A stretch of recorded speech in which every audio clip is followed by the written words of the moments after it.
matter how thoroughly one reads texts, examines photographs, and follows formal structures, without experiential perception, meaning inevitably becomes diluted. Now let us begin the opening of the final story of week 13, blending in our senses.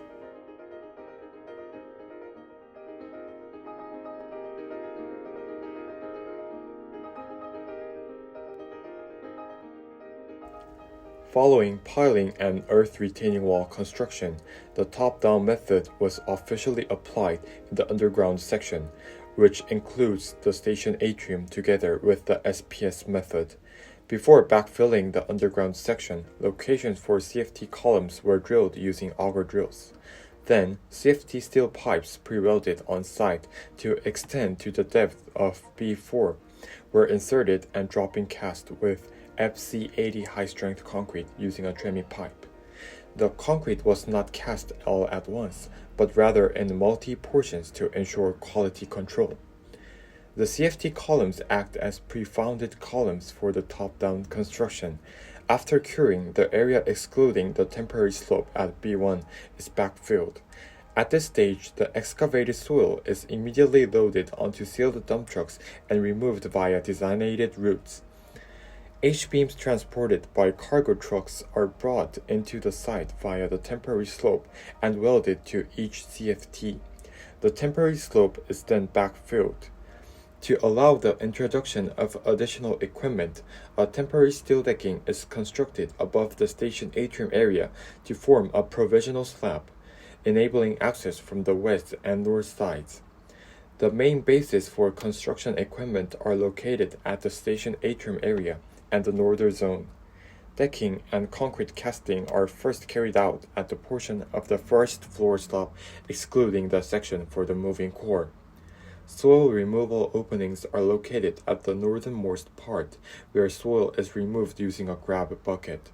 Openings for equipment entry and exit are located below that, while openings for materials and auxiliary materials are served by crawler cranes.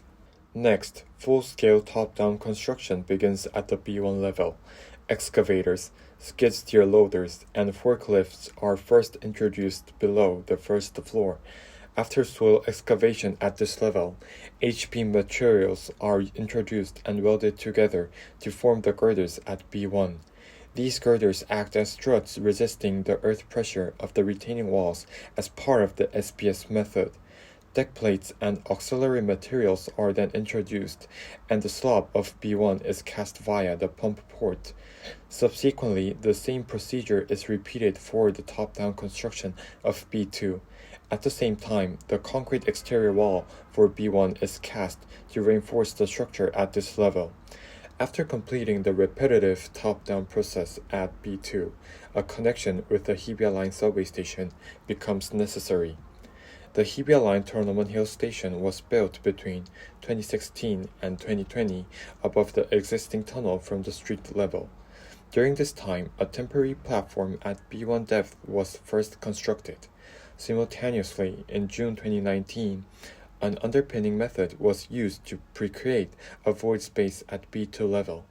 Therefore, underpinning work had already begun before the commencement of station tower construction, and the B2 level void was pre-established. The underground diaphragm wall separating the two spaces was then cut and reinforced with H-beams to connect them. The repeated top-down process of B3 and B4 was carried out simultaneously with the above method used for tier construction above the ground at the first floor level. A noticeable difference to observe is that the concrete wall at B4 is more than twice as thick as the walls of the other basement levels. This is not only due to increased pressure of greater depths, but also to ensure integration with the raft foundation below B4.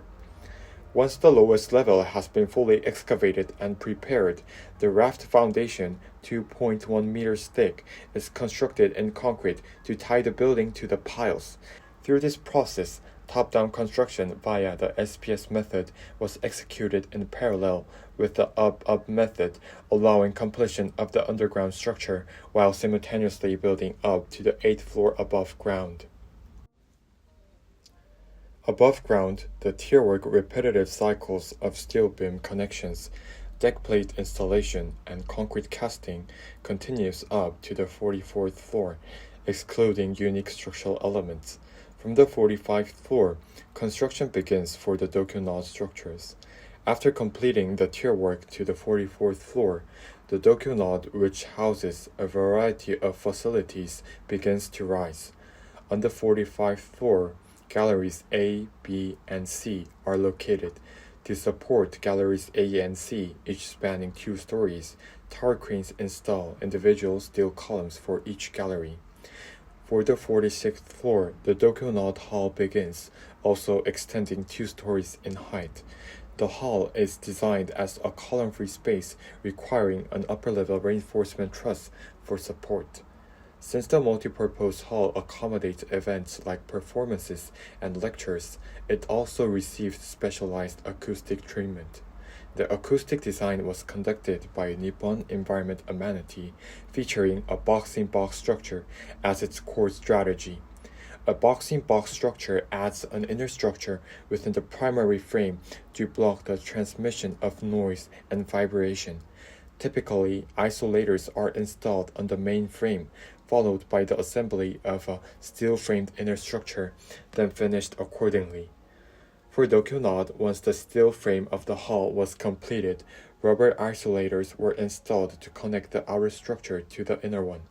Factory prefabricated units for the floor, walls, and ceiling were lifted by a crane and moved into place.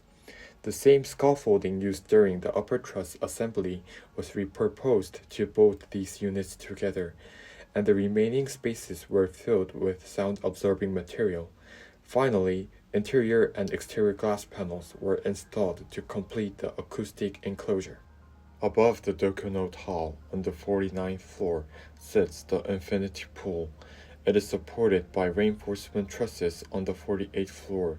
Because the pool bears over 150 tons of load, additional 500 by 400 H-beams were placed atop the 48th floor trusses, and the slab beneath the pool was designed as a double-structured slab.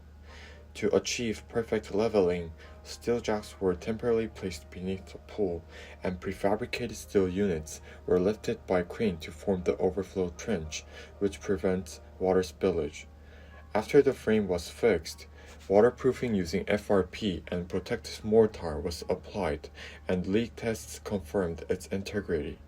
A DHEN 150 main pipe was embedded within the double slab and split at approximately 2-meter intervals into floor inlets. 2 DN 150 main drains were also installed. In the adjacent plant room, a sequence of equipment was installed. One notable feature is the staircase that allows access to the infinity pool. This stair not only serves as circulation, but also functions as a wave-breaking structure to suppress sloshing during earthquakes. Tests showed it reduced wave height by up to 78% and delayed the sloshing by over a minute under simulated seismic conditions. Dokyo-nod is not merely an upper-level structure but a convergence of advanced functionality and precise construction. Every component was designed and executed with a clear purpose. It serves as an architectural solution that accommodates complex programming while ensuring structural integrity and an enhanced user experience.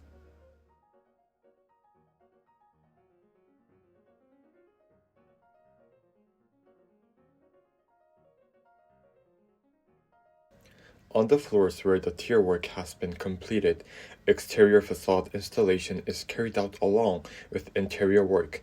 For the exterior of the super high-rise building, curtain walls were selected.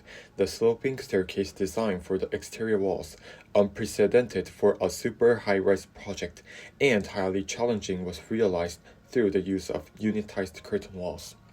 The unitized curtain wall consists of transoms, glass panels, window frames, mullions, and caps. Using a luffing crane, the curtain wall units used on the working floor are hoisted to 2 floors above, and these units are then precisely hoisted to the designated locations on the working floor by a smaller crawler crane from the interior. For the protruding parts, a reinforcing plate is installed on the transom section, and the unit is directly fixed to the slab via bolted connections with brackets, forming an integrated curtain wall that allows the load to transfer independently downward. For the recessed parts, a precast concrete slab with indentations is hoisted by a luffing crane to the floor above the working floor in order to support the unitized curtain wall, and it is extended to the existing slab. Then the unitized curtain wall is hoisted to the working floor and directly fixed to the slab through bolted connections with the brackets. The central part connecting both sides has the form of an HP shell, a 3D curved surface that geometrically does not bear structural loads. As the curvature differs at each location, it is constructed using semi-unit curtain walls. These are prefabricated unit curtain walls for each designated position, and like the recessed parts, they are fixed beneath the extended precast concrete slab and completed by extending and fixing the mullion caps. Mori, the landscape designer behind Tournament Hills, envisioned a vertical garden city, integrating vertical green spaces into the urban fabric by consolidating fragmented land parcels and utilizing both underground and high-rise building surfaces to form expansive gardens. His landscape strategy for the station tower extended beyond the building itself, aiming to connect the entire Tournament Hills district as a continuous urban system. Located at the junction of two major environmental bands, one formed by tree-lined boulevards, the other by a network of parks. The site incorporates greenery into open spaces to support both ecological continuity and uninterrupted pedestrian flow. Among these green spaces, a wide park was constructed above the tunnel that traverses both bands of Tournament Hills. To support the landscape atop this tunnel, the SRC method was applied. In practice, prefabricated SRC girders were hoisted by crane above the tunnel structure. Over these, precast plates, root protection layers, drainage layers, and waterproofing were sequentially installed, followed by planting to form the landscape. This landscaped area is connected to the station tower via two pedestrian decks. Of the two pedestrian decks, the T-deck serves both as a structural connector between the Mori Tower and the station tower, and as an independent structure body designed to support the heavy load of landscaping. Since one side of the T-deck is connected to a low-rise structure, while the other anchors to a high-rise tower, seismic displacement had to be considered. To accommodate this, truss beams were installed at the base of the station tower side columns. The deck was constructed over a high-traffic road. Temporary scaffolding was erected at the center and sides of the road, and H-beams were used to support the upper structure. 16 T-deck units were delivered by truck during early morning and welded on site without disrupting traffic. Dampers were installed between the columns and the deck, and pin connections were used at the joints where the deck meets the building, effectively absorbing seismic vibrations. Planting above the structure linked the spatial flows between buildings while also reinforcing the continuity of the vertical garden city. The station tower's landscaping was thus not two-dimensional, but spatially layered. Steel framing enabled the creation of sloped surfaces capable of supporting both soil and planting loads.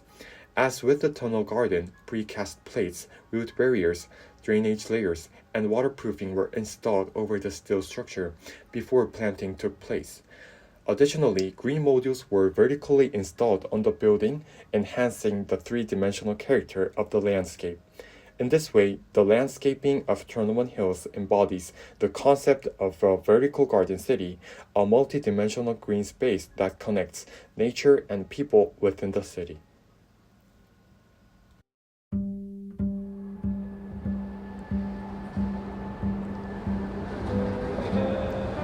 As we conducted this presentation, we realized that the buildings we use every day are beyond the building.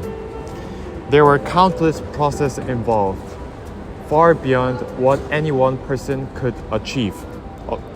From design to construction, all stages involve dozens of techniques and hundreds of workers interlocking organically to create a one space.